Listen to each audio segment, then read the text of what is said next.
Hey, it's just so Trish. And so today I'm going to post a video because every time I try to do mama chat, somebody calls and freezes up my app. I don't understand why. It doesn't let me, if I hit deny the phone call, the whole thing freezes. I can't even stop the video without closing the entire app out. So here we go, an extension of mama chat changing my habit. So I talked about my first habit, and you can catch that in mama chat. I am going to try to put a link up there. I'll put a link below after this gets uploaded about the first habit I've changed, and that has been my diet and thinking about my diet. And I talked about some of the issues I'm running to as actually even linked into changing habit number 2 is my spending. And I'm realizing both of them come from a kind of place of feeling deprived. And the feeling of deprived has caused a gorging of some sorts. The best way to put it, it's caused a gorging. And that gorging has been in food and it has been in spending. And if you catch that first part, if you watch that first part of that video, it was like taking a starved feral cat, bringing it in, and they will gorge themselves completely. And somebody was like, oh my goodness, I totally had that happen. You know, my parents' cat, they could not leave, or a dog, they couldn't leave it unattended because it would even gorge on grain. It would gorge on the things it doesn't even like. And when you sit with a mentality of being deprived, you'll do it. And at first I was dealing with that on eating. And I will tell you, I have gorged on things I didn't even like for the fear of missing out on it. Doesn't make sense. Changing my mentality. I'm a work in progress. So in that habit, I did that for about a week or two. And then I want to talk about habit number 2. I started it. I kind of got there. And then my phone froze up. So I've done the dentist. Nice and shiny. I've done the dentist. I'm now sitting in a parking lot Walmart. The Walmart parking lot, making this video so I can go to Walmart and upload it and buy nothing. I'm going to buy nothing. All right, so listen. I got held accountable by a friend of mine about the amount of money I've been spending. Now, my husband tells me I spend too much money, but he always tells me I spend too much money. He always tells me everything I spend is a waste. And when I had itty bitty babies, I was going through postpartum anxiety, not depression, but anxiety.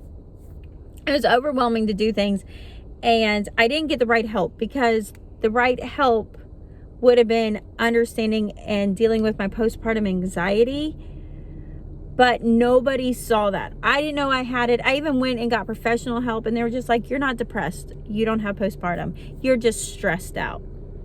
Apparently, he didn't read the second page of postpartum, because anxiety is typically never, ever diagnosed. And it wasn't until the 6th child, number 6, that I was like, it's like I got postpartum anxiety. Is that a thing? And I typed it in at 2 a.m. because my irrational fear had me up walking around that, I'm gonna put the AC on me. I'm sitting in the sun.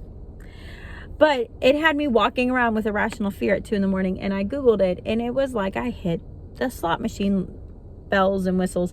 It was like, it is a real thing. And as I read about it, I was like, oh, that is what I have. That's what I've always had. That's what I'm always dealing with. I went and got help, and nobody helped me. So during those days, really months, really in accumulation, years, over the span of 10 years, what I had to do was the grocery shopping with all of the kids in tow. All of the kids. They did not have Walmart pickup back then. Walmart pickup would have been so helpful. They didn't have Walmart pickup. So it was very exhausting. It was very stressful. And I was always being told, my husband was very what I spent my money on. Well, if it's food, it's fine. Well, part of that became, there was no luxury in my life at the time. There was no, it was very, if I needed something, I wasn't going to run to the store to get it. It was too much work. So typically I would only shop every 2 weeks. every 3 weeks, sometimes every 4 weeks. It was just too much. And so there was a sense of being home and feeling very isolated. And I've had enough to that point that I wanted to feel, I don't want to say I was entitled, but I wanted to feel gifted, maybe not alone. I wanted to feel some pampering in the depravity I was feeling. And in that, I would buy myself luxury items at the grocery store. So what would be a luxury item? The best cheese dip. Not that I really wanted cheese dip, or I could have got away with just a block of cream cheese, but I wanted like the crab, whatever, because what I was doing was I was taking luxury in what I ate, because that was the only thing I could justify the expense in giving myself luxury. So that kind of goes hand in hand with overeating. You know, I was eating high calorie, the best drinks, and I bought a lot of them. And some of the things that I moved into this concept of what I might need, because it would be such a long distance to the next time. I didn't want to run out, and I didn't want that feeling of just not having, because I was not having everywhere else in my life. Some of y'all might be going, oh, that's what I do. Oh, that's what I do. I didn't realize I was doing that. Yes. So a lot of things would go into my shopping cart because I might need it. And I was like, if I need one, I should buy two on everything. And couponing kind of helped that because it brought the price down, but it fed that just joy I got buying things. So I know I kind of overspend, and I just feel like I don't even know how to break that cycle. Like, I feel like every time I go to Walmart, it's like $200 or $300. And I just don't even understand why it's so much money, but it's just so much money. And I might go there more than once a week. And I'm like, I'm just buying dinner. So I decided, well, my husband made the conversation of maybe it costs that much, but I want to know what's the groceries and what's the other stuff. And so my daughter, my very smart little 12-year-old daughter, made the comment that said, how about instead of buying groceries at Walmart, you don't buy any groceries at Walmart, so then it's easy to look on the credit card. Because my husband likes a credit card statement. He doesn't want me to just have cash and kind of tell him he wants to see it. And he's like, okay, that's what we'll do. So we've been doing that for a while. I think a month or 2 months. I'm at 2 months. And what it did was it definitely made me aware how willy-nilly is the best word for it. I would add things because I'm grocery shopping. I'm under the cover of allowable spending. You see what's going on here, right? Under the cover of allowable spending, I'm allowed to spend groceries because we have to eat. There's 8 of us. Of course it costs a lot. I would willy-nilly add things into the cart. A new shirt, look, right out of Walmart. A new shirt. A craft project. Another packet of seeds. Oh my goodness, I need to have like a intervention. I'm having an intervention with myself about the number of seeds I bought for my garden. I literally don't need to buy seeds for probably 3 years. Maybe 5, 10. I don't know. I bought a lot of seeds I probably did not need. But it became like, that became my new thing. Just think, I might need this. I want to do that too. So I separated that separating, my Walmart, and it really made me have like a little bit like, there's a lot of things I was hiding in my grocery bill because I shopped at Walmart. And then a couple weeks ago, a little over 2 weeks ago, maybe 3 weeks ago, I had coffee with a friend who's also an overspender, and we had a conversation, and I discussed about the amount I'm dealing with, and she was just like,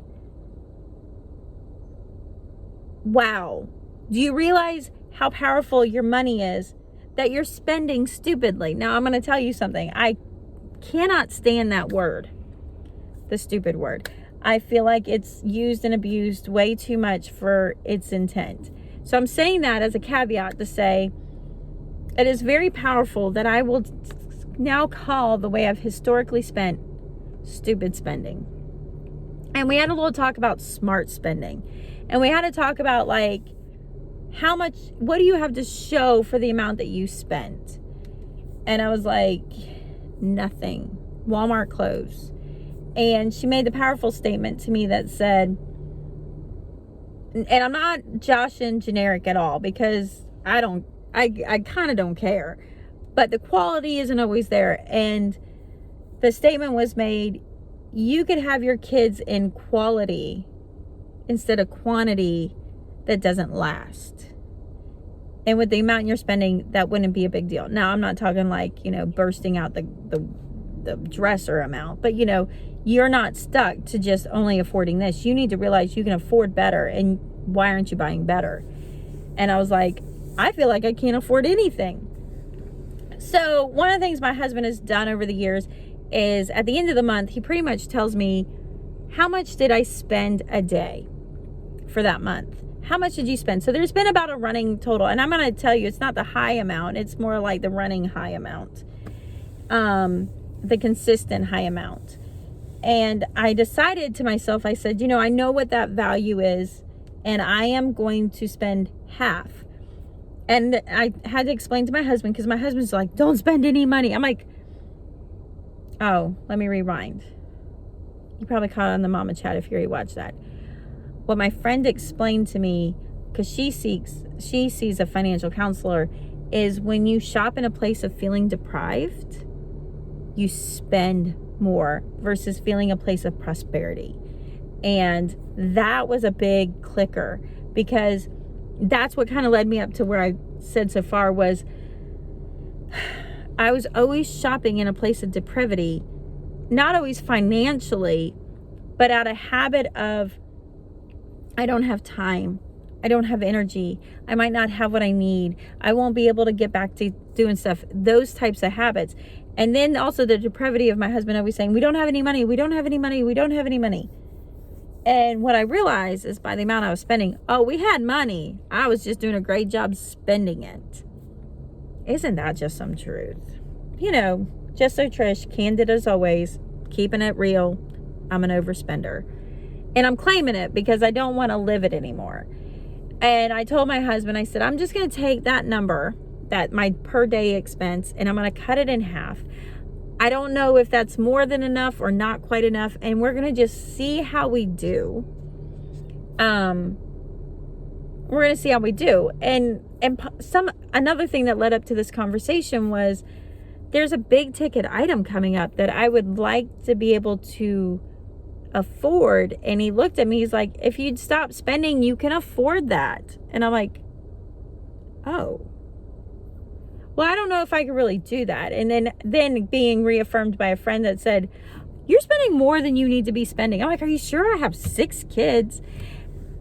She's like, yeah, you're spending more than you need to be spending. So that just had this like whole like poof epiphany. And I was like, and I just had an incident the day before where my son's shoes were so tore up. He needed new shoes.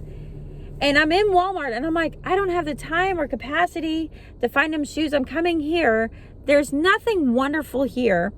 I'm fixing to spend money when I could go somewhere else and buy him something better, right? I could buy him something better that's going to last, because he didn't grow out of his shoes. He wore them out. And if I would have bought quality, they would have been lasting. And here I'm now replacing him. And the only, and my favorite line is, well, I don't have the time. It's so far out. And my friend looked at me. She's, we have a Hibbett's. I don't know if you're not familiar with Hibbett's. Hibbett's has good sales, but then Hibbett's is kind of expensive too.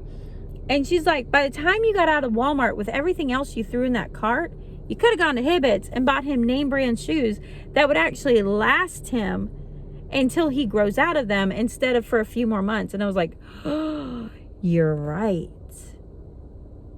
And she's like, it's not that you can't afford not buying on sale. It's just that you spend so stupidly instead of spending smart. I'm not going to know about y'all, but don't you all need a friend like that? I mean, like, that's a real friend who just says, are you serious? And she does it from a place of love. So it's not like and from that moment on, I was like, okay. And what I have, I'm going to not show you all my goodies, but I'm going to show you some. So I just have this great Vera Badley purse that my husband bought me for Christmas, because I went and bought the one on clearance on sale and gave it to him to wrap it up, because that's how it works around here. Let's be real. But I have to say, God was looking out for me, because this is not a Vera Bradley ad, not sponsored by Vera Bradley, but it only zips the two sides, right? And so then it kind of opens like this. But what's amazing is it fits one of these little booklets from Dollar Tree. And in the back, nothing fantastic, but in the back, I started writing down, so 1 page per week, and I literally write the date, and I celebrate no spend days like it's the lottery. I do it, and I write down what I spend. So being realistic, I got a dollar amount for the day that I tried not to spend more than. But then, you're going to have days where you're going to spend more than that because you went grocery shopping. You just don't spend anything that other days. And so I have like a dollar amount that I try to keep myself in check, and also a weekly budget. So I do, you got your short-term goal, and then you have like your whole week. And as long as I'm staying in check for the week, I feel like, okay, I'm doing it. And I've been writing everything down. I just leave 1 page for the week.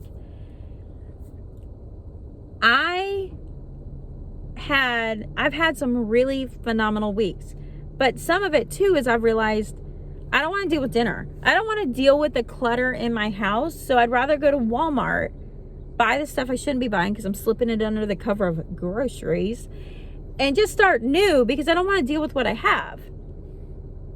That's a habit I've come to realize I do. So in that mindset, I've been trying to evaluate what I have at home and eat it up. Now, granted, been with me, I got long-term storage and short-term storage. I'm treating my long-term storage like a grocery store, if that makes any sense, and trying to keep my short-term storage to just what I need because my house is small, so then it makes things easier.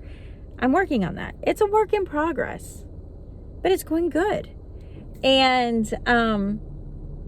so I've learned that by doing this. And then what I'm also learning is I can enjoy really nice things and still not spend a ton of money. In saying so, I had to, this last week, I had 2 formal events to go to. I've worn this same dress to now 3 formals in a row. The same dress. I'm going to have to post it on Instagram because it's a marvelous dress. I bought a very classic, amazing dress, and I've been wearing it now each time I go. This last week, I still spent under budget for the week, which is half of what I usually spend. I've spent less than half of what I usually spend. And listen, I got my toes done. I got a pedicure. Right? Whoa, what? I got a pedicure. I would have felt so guilty for getting a pedicure. And yet I didn't feel guilty because I knew how much I spent. My kids had to go to went to the formal in formal clothes. I've never been more motivated in my life than to ask to borrow formal dresses. It ended up working out. One got sick, she couldn't go. But I bought her a dress from TJ Maxx. She absolutely hates it. My younger daughter loves it. I'm taking that bad boy back and get my $30 back. And if my other daughter wants it that bad, then she needs to fork out the money and buy it herself from me. I know that sounds harsh, but I have a lot of stuff that they think they want until push comes to shove. Like my one daughter was very upset because I went digging into some old dresses from 6 years ago, marvelous dresses that have only been worn twice by my now 16-year-old. And she's like, my 10-year-old's like, well, I don't want to wear that. And I finally said, this is what I have. I don't want to spend the money. So finally I went to her and I said, if you don't want to wear that, then get your money and we will go find you a dress with your money that you can wear one time. She looked at me and she's like, I'll wear the dress. I'm like, amazing how you're willing to wear the dress when it's your money versus my money. So in my week spending, I did buy some groceries. I'm kind of buying per day, and I'm going to get into that, especially as I start meal planning, but I'm not there yet.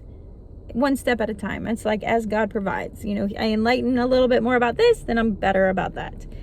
I had to buy all of my kids new shoes, dress shoes.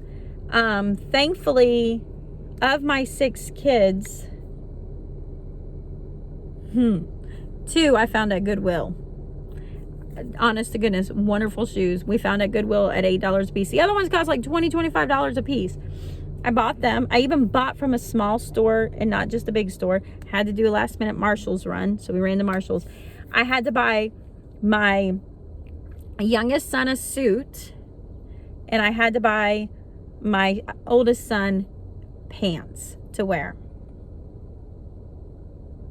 That's it. I bought that. I still was under half of what I normally spend. And I didn't have guilt. Like, there was a few times I was like, oh, and I'm like, but wait a minute. This is when, you know, I should be spending this. I should be spending that money. I'm buying the quality, nicer quality. It's going to last. Hopefully we'll have something else to go to so we can wear it again. But I have the ability also to sell, like my youngest son's shoes are phenomenal. I actually wish I could find the size for my husband in these shoes. They are so phenomenal. And I'm like, I could sell these. I never have anything of quality to resell because I buy junk and it gets torn up. And I'm like, I could actually sell these. So that was kind of like, huge. And not having the guilt in buying things because I'm spending less and spending smart. So I'm working at that. I don't know how much motivation it gives you. You might just be like, you're crazy. But I'm telling you, this is part of my journey. And it's crazy because it does link up to my overeating, my overspending, my place of depravity, my anxiety. It all links together. I'm having the discussion with my husband right now because this is something we're working on in our marriage about this. And as much as I want to say as much as I don't want to say it's all my fault, it is, you know, I'm taking my ownership. I also am asking him to take ownership of stop injecting me with fear and a condition of depravity. You've got to kind of get that under control. And one of that is I had to have a sit down talk, especially my first week. And I mean, I think I only spent $200 for the week, family of 8. How in the world? So that's a rare week. I can't sustain that at all, but it was amazing to have that week. To have that week, that's amazing for me. And big things he doesn't like is going out to eat. He doesn't like going out to eat. And I'm just like, come on, there's a time and a place that it's appropriate and it works. And let's not throw it all out, but let's be sparing. And then he doesn't like me buying something we already have. That seems common sense, right? But we might be hoarders of some extent. Like, we might be hoarders. And hoarding, you don't know and you can't find what you have and you need what you need, so you go and buy it. And now you got 3. Or like me, I've been, just FYI, loving the Minimal Mom right now. If you do not follow the Minimal Mom, the first time I watched the Minimal Mom, I turned her off. I was like, no thank you. And then as God is like dealing with me in my I call it the 12-step system, and I'm on step 2, and I don't know what all the 12 steps, it could be 40 steps, it could be 10, I don't know, just as God brings it to me on what I need to do next. He brought me my next step when I'm trying to like eat what's in my pantry, and I started watching her videos. Boom. But the reason I have 7 bottles of mustard because I couldn't find the mustard. I just went and bought another mustard as I've been cleaning out my house and decluttering, and it's been huge, but that's another topic. So I had a conversation with my husband. I said, you know, you can either decide what I spend my money on, and you can't decide how much I spend, or you can have control on what I spend, on how much I spend, but not what I spend it on, but how much. And he was like, I want both. And I said, no, one or the other. So I told him, I said, I had an under a $200 expenditure week, but I ate out 3 times with my kids. Well, not all my kids, but some. I ate out 3 times. One was a birthday treat at this like really, hoity-toity place. And the other 2 was like Wendy's. We ate out there 3 times, and I bought a vacuum attachment we already had, but I couldn't find it. And I even took the vacuum attachment back, but my son went and bought something else for his car with it. So I just didn't even throw it into my equation. I said, okay. And I still spent under $200. And he's like, oh. I said, you can't. If I can spend very low, you can't decide what I spend it on. This is very hard for him. He's in progress. He's a work in progress because, we're trying not to set each other off into bad habits. So that's where we are. So that's really kind of hard for him. But it's also very liberating to me because I'm like, I spent under $200 and I still got to go out to eat. And I didn't go out to eat because I felt like I deserved it. We went out to eat because we were busy working and doing something. And then my daughter had to be somewhere else. And actually, that was the day we shook hands with Governor DeSantis. Yes, we did. Anyways, we got to meet Governor DeSantis, but we had to hang out, and it just kind of ran through our lunch and into the afternoon, and then she had to be somewhere for 4-H, so I just took her out to eat. And then I brought my daughter something to eat.